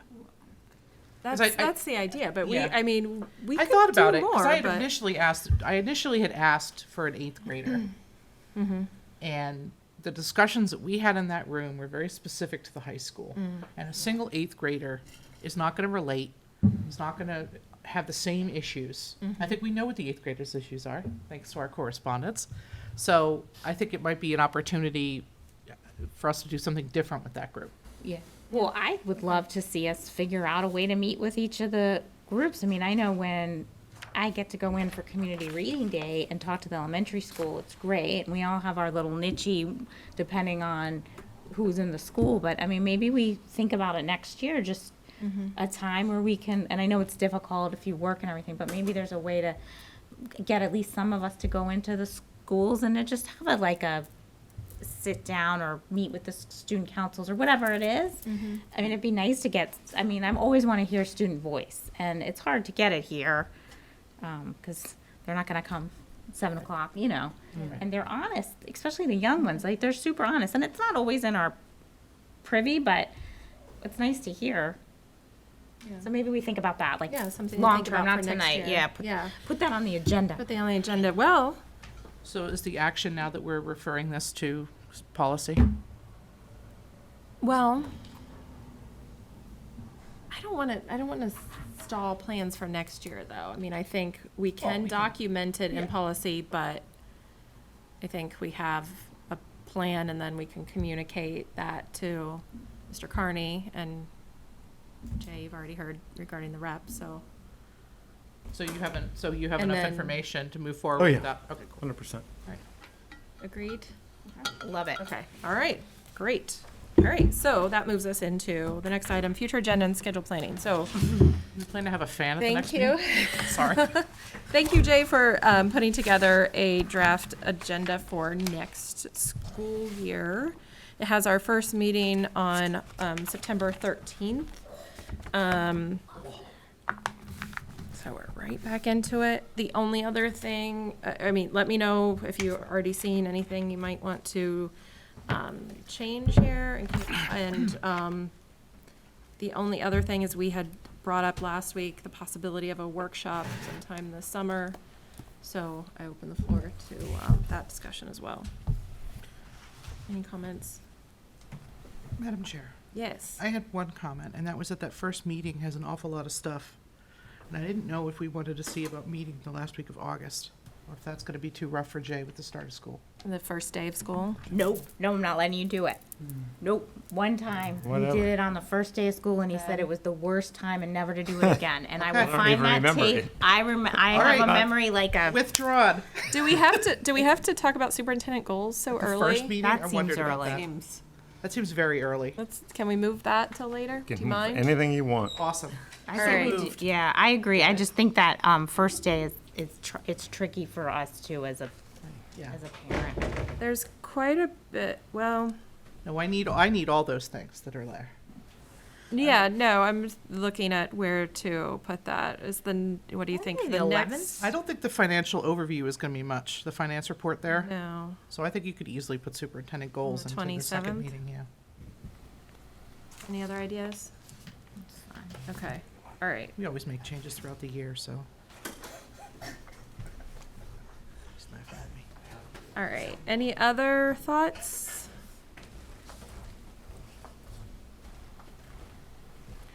Could we communicate the meeting dates? I mean, I'll do it if Jay doesn't want to, but can we communicate the meeting dates to the music departments? So they don't schedule concerts on those nights, please? Sure. Thank you. I feel like Laura has said this in the past, that if we're serving on the school committee, we shouldn't have to choose to miss our kids' performances. Or just in general, I like to go to the performance. I mean, you're gonna miss some things. When you're busy, it's always gonna. Yeah. All right. Any thoughts on the workshop this summer? I mentioned in passing to someone, I'd be happy to host at my house if we just wanted to get together for, looking at our goals for next year and just a casual conversation about that. Any other ideas about what we could do? Laura, Yeah. you look like you Yeah. have some ideas. No. Go ahead, Amy. I'm going to admit on camera to not having read any of the books that we've learned about, and I've been on this committee 3 years, and I know we're busy and we want the summer to relax, but I wondered if we might do our own book. I was actually gonna plan on reading them, so. Same. I Or could is there a probably different do book? one, because I'm really out of shape with book clubs.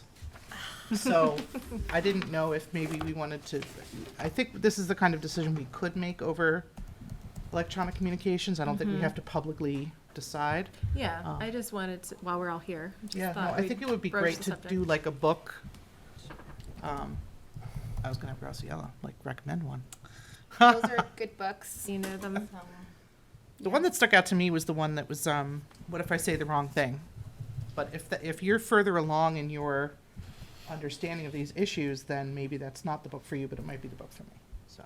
I feel like that might be, I don't know, having not read it, I but have might not be read- more I haven't read any of those books. personal versus something for discussion. I don't know if that it was just my impression of the title. How I about, liked how the about we go black- back and read the, like, not summaries, what are they called? Yeah, like the synopsis of the books, synopsis. synopsis of the Yeah. books. And we kind of come back, We can ask Tracy to weigh in as well. yeah. What does she Okay. think we might Or we benefit might from the most? know of another book Oh. that might be good too, like Oh, great, something yeah, that yeah. we've come across in our lives too, or something. So yeah, I guess okay. it depends on the goal, I guess, right? Yeah, To read what they're reading, just so I can, when True, Tracy fair comes, enough. I can relate I to can what relate, she's yeah. saying. I've read some that she's recommended. yeah, if there's so much out there, like the topic that I had in mind was, just kind of the inclusive learning at all different levels, but how do you pick one? There's so many I mean, different. for us, I feel like a good book would be something like a inclusive policy. Like, if you really want to think about what we're doing, making sure our policies are reflective of, and I don't know if there's a book out there, I'm sure it's very dry. But, so We do that and a beach read. we could ask Gabby maybe too. Oh, that's a good idea, yeah. Yeah, if there's anything, because now that, and we can ask other school committees, because now that you said that, Leora, I mean, I would like something that kind of also relates to what we're doing, to make it meaningful. I just was making a face, because I don't think we can meet at your house and talk about goals. I think it has to at least be a accessible public meeting. People can come. I mean, There's a parking lot across the street. that's true. Yeah, no, we As can, long as yeah. I would love to meet at your house and talk about the book. No, that's true. Well, I was just thinking it could be It doesn't- anywhere as long as we publicize where it And is, you're but right, I guess that's a little true. weird. The select board Yeah. to do that, and I think that's Yeah. absolutely fine. But I just was, and I would much rather do that. Yeah, well, yeah. It doesn't have to be I televised. mean, if we do but- get a big crowd, that might be an issue, so we could do it somewhere else, that would be, we tend to get big crowds for these things. you can sit by the fire pit. Hey, guess what I just found? What? Inclusive education, politics, and policymaking. There we go. All right, so this is, It doesn't have to be that one, I just this Googled to isn't see if there were something books. we need to decide tonight, so, we can work something out. This is, just, Yeah. we're talking about books and things, so we can sort out a book preference and figure out locations and things like that offline, so. Okay, all right, let's move on. Can I have a motion to approve the May 24th, 2022 school committee meeting minutes? So moved. Second. Motion made and seconded. Any discussion? I have one small typo. Yes? Page 2, I just saw SEL Summit, paragraph 3 has 2 T's in it. That's it. Okay. With the suggested, any other changes? With the suggested or requested changes? All those in favor of approving the minutes? Aye. Aye, motion carries, unanimous. All right, can I have a motion to approve the warrant dated June 9th, 2022 in the amount of $512,984.17? So moved. Second. Thank you, motion made and seconded. Any discussion? All right, seeing none, all those in favor? Aye. Aye. Motion carries, unanimous, thank you. All right, moving on to policy. You want to present? Do you want me to present? Why don't you present? I'm definitely Okay. chiming in on this one. I will present. All right, Yeah. let me switch to a screen here, 1 second. All right, so, tonight we have 2 policies. I'm going to bring up the policy as soon as I open the folder. So the first policy is one that the policy committee met recently and discussed policy GBGA, the COVID staff vaccination policy, at the request of some staff members. So you have that in your packet. You have the edited version in the packet, and thank you for pulling that up. So you can also see that on the screen. We talked about this policy quite a bit, and one proposal that we came up with in the end was to address the issue that some staff members were having with respect to testing and having to come in and get tested and produce evidence of that test, and we were trying to ease the burden of that requirement while still being able to maintain the protection of at least having people tested. So what we put together was a revision in this language that calls back on that just a bit, so that staff members who are not vaccinated just have to produce a negative COVID test. They don't need to bring it to school. They don't need to show anyone. They don't need to do it at school. They can get the test while we still have them. And the hope is that if they test, that they're testing, and then if they test positive, then they know that they have to stay home. And then we also reiterated that we want all staff to continue to adhere to safety precautions, testing after travel, things like that. We did leave this a bit open, I guess, for discussion if there were other safety precautions that we wanted to highlight. but this was, meant to address some concerns that we were hearing, while not, not calling back on things too much. And as always, we reserve the right to look at this again in the fall. We don't know what's going to change over the summer. Perhaps we'll be able to call back on this more, perhaps not. But this is our proposal. Laura, did you have anything to add to that? Yeah, I mean, I struggled with this a lot. I'm a little bit more in favor of just eliminating this policy than Liz was. This was our compromise, which I think is fair, only because I've been thinking a lot about, well, I think in some ways I would think it's a show of good faith to our teachers that we're listening and we're moving forward and they can end the school year, and this has been a worry for theirs. I do think the testing now, we're not contact tracing. The state has announced they're not providing us with tests. And After certain. this is it. We're done. They stopped. They Yeah. already So we stopped. were Okay. trying to think of the people who are teaching over the summer, which is why we did want to act on this, because we do have people over the summer, and that we are seeing people, regardless of vaccination rate, you're still contracting COVID and you're still sharing COVID. So I think the concern of the policy subcommittee was that we are requesting people to be vaccinated. We want people to be vaccinated, and now there's no, if you don't get vaccinated, there's no Recourse. thank you, recourse. But my thought was, we don't mandate anybody getting vaccinated regardless. So we're hoping, and this is we're still hoping people do the right thing with this compromise. So I'm in favor of either way. I'd be happy to support this, but I'm also happy to sunset this policy. Just So- for point of clarity, we still have some tests though, even though we're not getting more, we still have some. Yeah. Okay. Yeah, and we have enough to get us through the summer, right? Expected. We asked. Yeah, thank you, Liz. So I didn't mean to complicate things, but this is our first time we ever didn't come here as a united front, but we wanted to kind of leave it up to you all. So here we go, Amy. We kind of just took away your thought that we always come with. The one meeting I don't watch. It is complicated and it changes all the time, which Yeah. is difficult. And even, since we met, things have changed a bit too. So it's a challenge. Yeah. So I have a question, comment. So the distinction and the change of language, is it going to be clear to the people who would like to see change in this policy, I guess?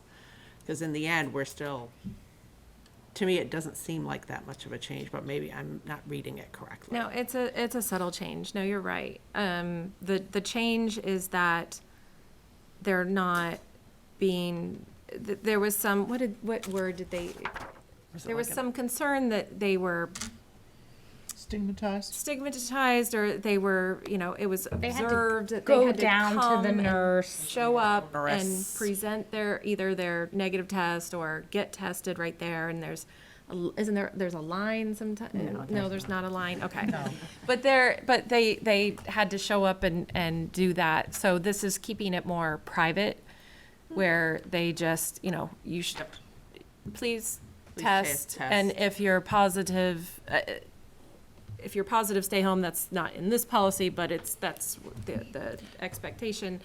And so it's subtle, but that's it's please do it, but we're not going to expect you to come and wave a flag and say, here's my negative test. So must produce to me still says you have to show it. So that's why I think I had trouble seeing where the difference was, because Okay. to me you still have to produce it with, Maybe to not me, use the to word the current produce. language. Yeah, I think it's the word produce that I'm struggling with. Must have Well, a I think we talked it about was- saying recommend, right?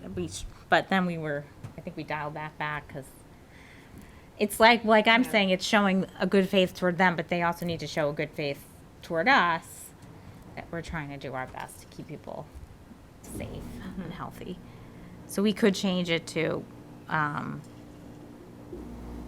we recommend Or that any asked staff. to test.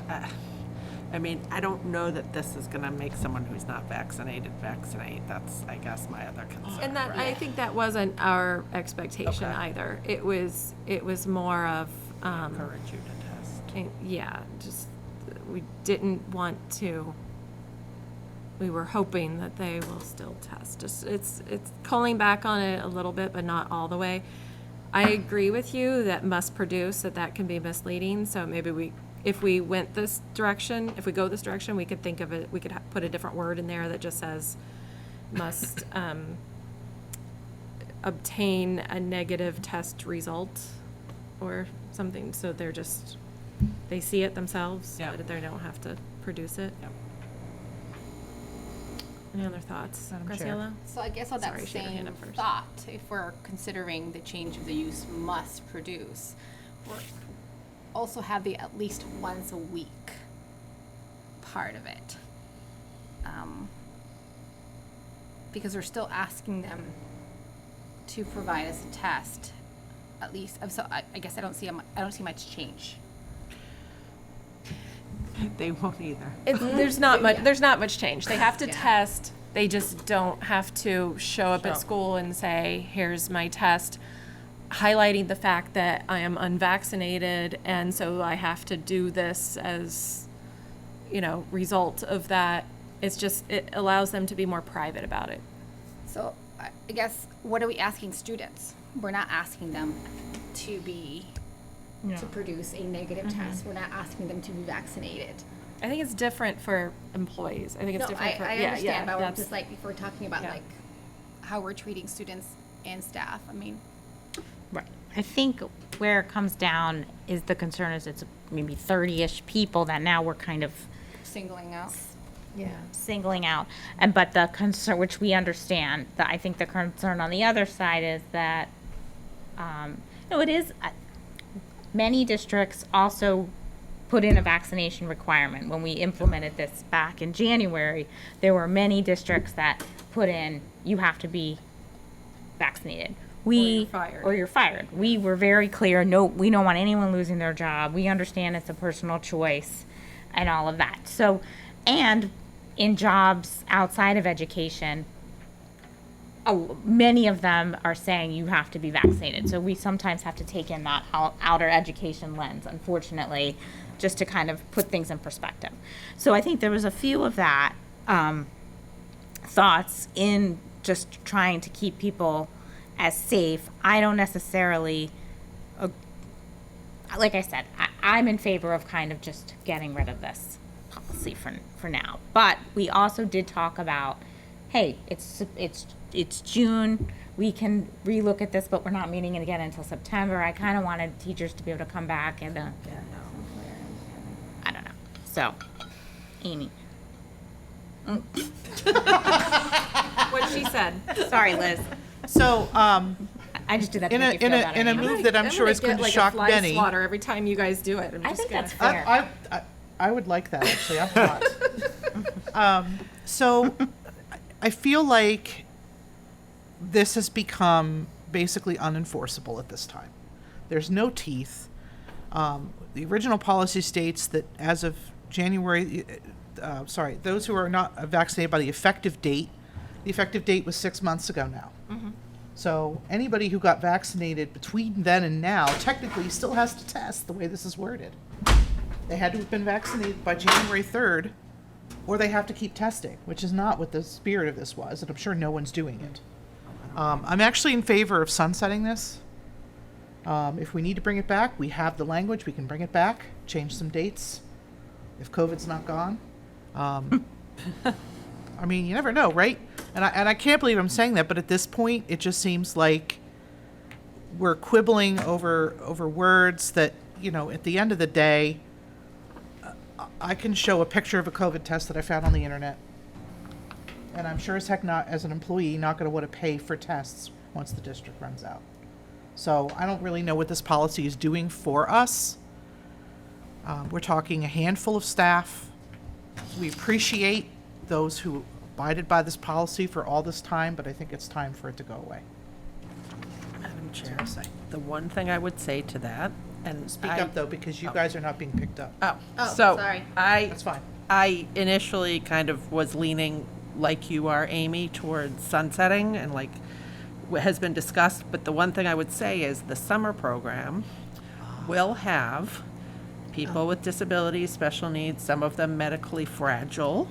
So I wonder if there's an end date to this that goes through the summer. We still have tests for the summer. There is a population that will be attending school during the summer that is more susceptible perhaps. So maybe the compromise is an end date or through, August. Yeah, I can go for that. I'd be in favor of that. I'd be in That's a favor of good that. idea. Yeah. I'll go. I feel like that kind of, Can I, because can we I did, ask a question, Madam Chair? yeah. I don't know how I can ask this. Given that staff works so closely with these students, and thank you for reminding us of that, what measures are those staff expected to follow during the summer? The medically fragile students, I assume, Already have their plans. standard plan in place, so they'll probably be masked and whatever. Are there any requirements for any of the other? We would continue whatever individualized Okay. plans we have in place during the school year. But for the general pop of ESY, Exactly what we're doing exactly now. what we're doing now? Yeah, Okay. 100%. I think that's a good idea. I think if we were to amend the policy to state a sunset date, I would leave it as is for the summer, because I don't think it's particularly onerous. And by the time we get it changed, we're probably going to be in ESY unless we just approve it wholesale tonight. Yeah, we were gonna ask to approve it wholesale tonight, Okay. but I like that idea because then it gives confidence that we'll move forward in September, protect. That's through the first day of school.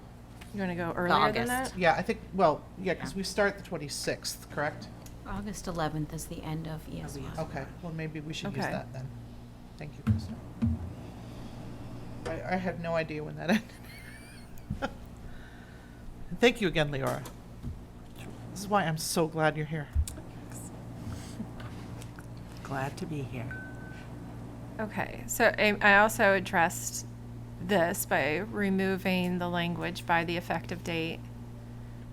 Any staff member who is not vaccinated. We can keep this. It's kind of a dead provision, but it's historical as well. What do we think of this? Can I ask a question of Laura? What happens to policies that sunset? Do they move to some sort of archive or something? Yeah, we have. We bring it back? Okay. Yeah, I mean, we don't have it. Do we want to put something in number 4 that says this policy remains in place through October 11th, 2022, but may be brought back as circumstances change, or something to that effect? I mean, or do we wanna could. leave It kind of goes without saying. Does it? Okay. Yeah, All I right. think Fair enough. we can whether we say it or not. That's true. Yeah. We have the power. I like this a lot. I like it. Kristen, do you think, well, I don't want to put you on the spot, but I just did. I think at this point, whether you're vaccinated or not vaccinated, you still have the potential of passing the virus on. Right. Right. I will say I had the experience today. So I serve on my company's COVID task force, and we just met again today. We've been meeting a lot lately, and so we have doctors, scientists who are on this committee, also representatives from HR and buildings and facilities and a lot of other people, and I think one of the things that came out of our meeting today was it was interesting to listen to the doctor who was in the meeting and talk, because we really wanted, that science to be able to back up whatever policy we're issuing for the company. And I think as opposed to when we met as a policy committee, I am seeing people really looking at the data, and there's more data now comparing the effects of people who are vaccinated to the effects of people who aren't vaccinated. And although he talked about the viral load might be a little bit more in people who are not vaccinated, but they can still people who are vaccinated can still spread it, people who are,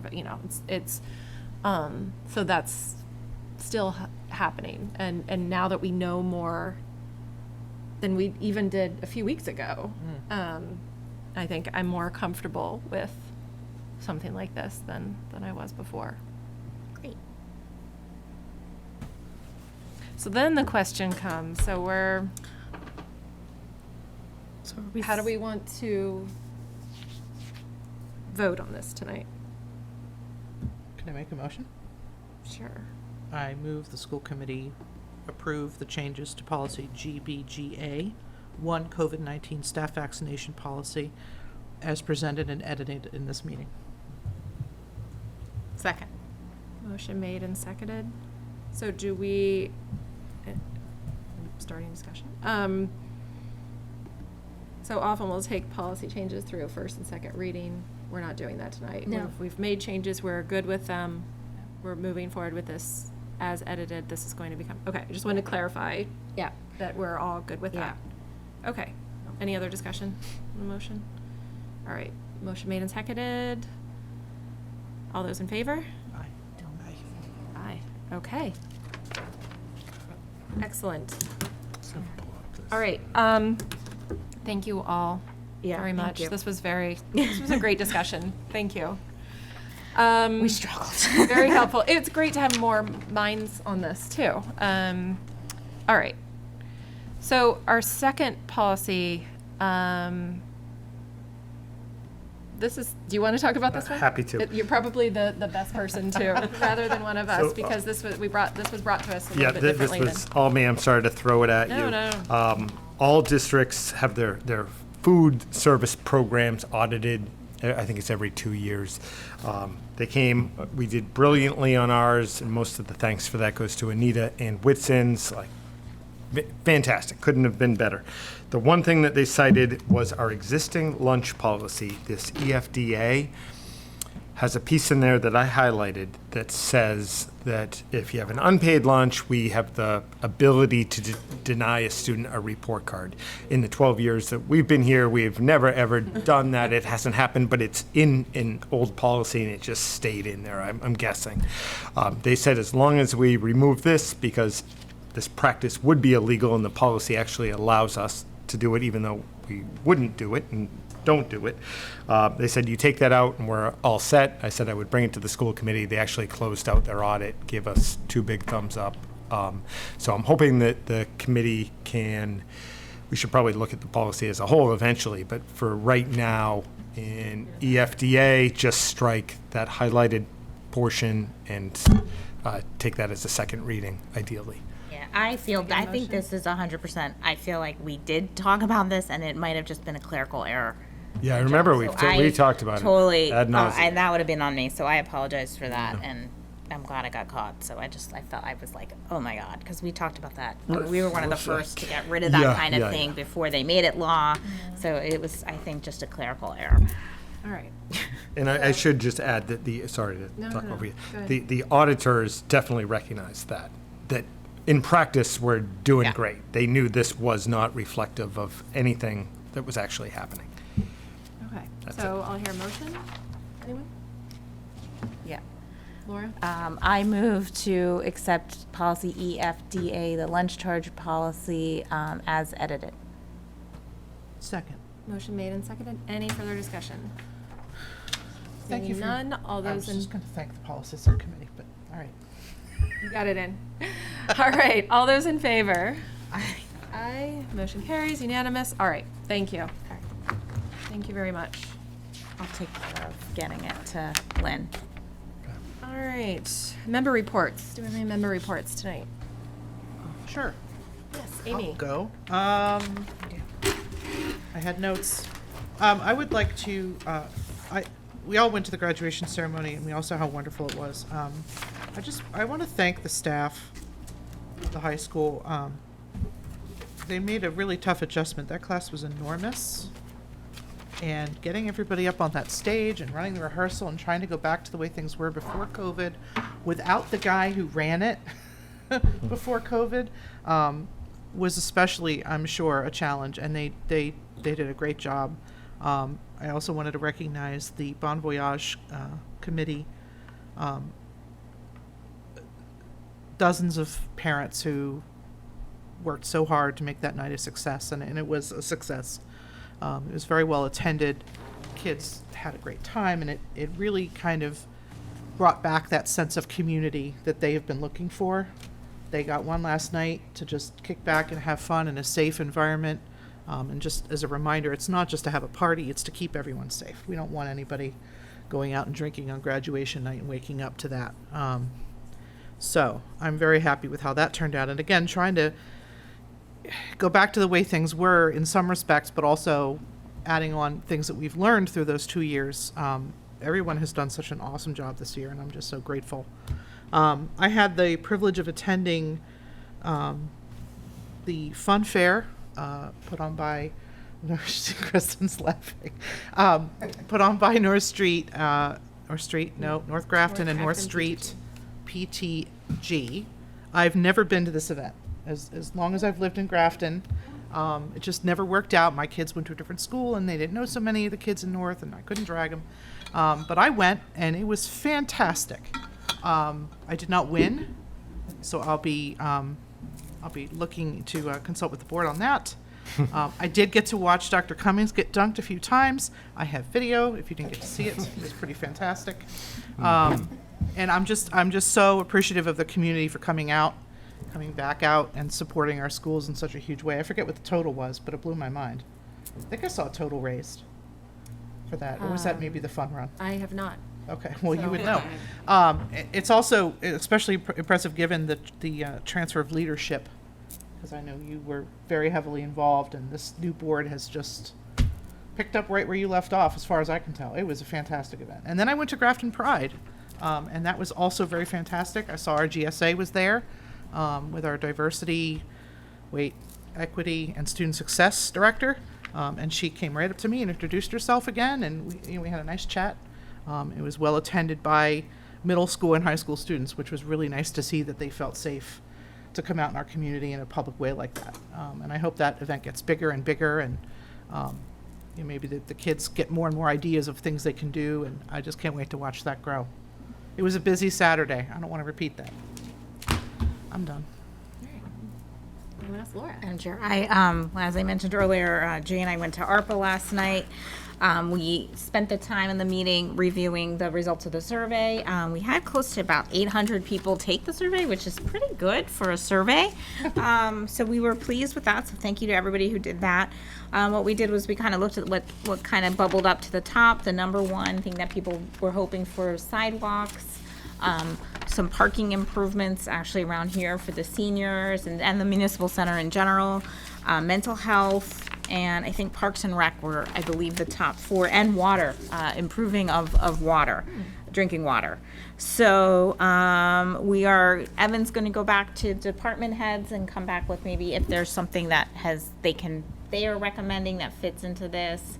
And we had some discussion about, are we going to do something that impacts the most people, or are we going to do something that we really need to do, but we've not, this is our one chance that we kind of have some extra money. So, Mary shared with us that the state is really pushing people to spend the money quickly. If there's a change in leadership in Washington, this money might go away. So with that kind of call to action. So we're going to be making some additional decisions, and it was great to get everybody's input. Unfortunately, we can't do everything, and I feel good that we'll make some good recommendations to the select board that will carry it through. So I feel good about that. As a school committee member, I also went to Fun Fair. It was my first time going without kids. I always manage to make it to Oktoberfest every year. But it was wonderful to go back. I got to help out again, which was nice. And I did also win. So sorry, Amy. I won a weekend in the Cape. I have the tickets in for that. Maybe that's where we can do our workshop. There you go. Anyway, so thanks to that. And I think that's it for me. I also went to Fun Fair and won a car wash, so Sweet. Well, I went But to we Fun Fair. all- I didn't win anything. I didn't either, Amy. You're We not also alone. previously chaired Fun Fair, Yeah. so, you know. So there's it's a rigged, is is in. what you're saying? No, it's karma. It's karma. It's karma. Yeah. I have won a, but I've won a Because lot we of- couldn't at- when we were Did you chairing. bend your tickets when you put them in the box? I always Yes. bend the tickets. Yes. I'm pretty lucky at raffles. Laura is. She does have a reputation. I'm not lucky at anything else, but I'm really lucky at and love. I love. I was just gonna say that. All Any right. other reports? You went to Pride. I Okay. did. Well, I went to Pride. I feel like that wasn't a I school went to all committee. the I didn't go to that as like But I a. kind of, I had my hat on. This is why I gave it my report. I had my school committee hat on. I forgot to take it off. And I had people come up to me and talk and ask questions, which I thought was really nice. that's nice. Haven't had that experience because when I got on the committee in 2019, we shut down like 6 months later. So Yeah. that was Yeah, nice. that's good. The Cape trip would be a good, a nice. It has to be, place for and I have to our do it quickly. It has to be between October and December. Oh, yeah. I have it's like one of 3 those. months. What do they call it? Yeah, Bayside so I or have to something? do it within Resort? Yeah. 3 months Yeah. of a very busy time of year. I realized when I was suggesting my house originally, I was thinking an outdoor event, outdoor. like a picnic By or the pool. something. Yeah.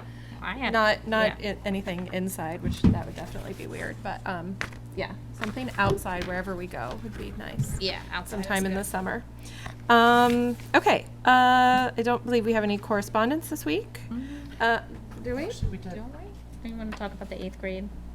Well, I was going to mention it. I mean, they're minor, so I wasn't going to present it. It's not part of Yeah. our packet, but I did want to thank the 8th graders. We got a lot of questions from 8th graders who were studying civics, and they reached out to us with a lot of very interesting and helpful, concerns that they addressed to the school committee, and all of that was shared with everyone. So just want to send a shout out to the 8th graders who did that. I think it's great that they did it and that they're showing concern and involvement. Did you write back to them? I wrote back to them and said thank you. Yeah. Other than that, but yeah. Okay. All right. We do anything else before we move on to the next? All right. We do need executive session tonight. Madam Chair, I move that we go into executive session, reasons under Mass General Law, Chapter 38, Section 21A, to approve executive session minutes. And we will reconvene in open session only for the purposes of adjournment. Second. Motion made and seconded. This will be a roll call vote. Laura Often, Aye. Amy Marr, Aye. Leora Brum, Aye. Graciela Baker. Aye. Aye. Elizabeth Spinney, aye. All right.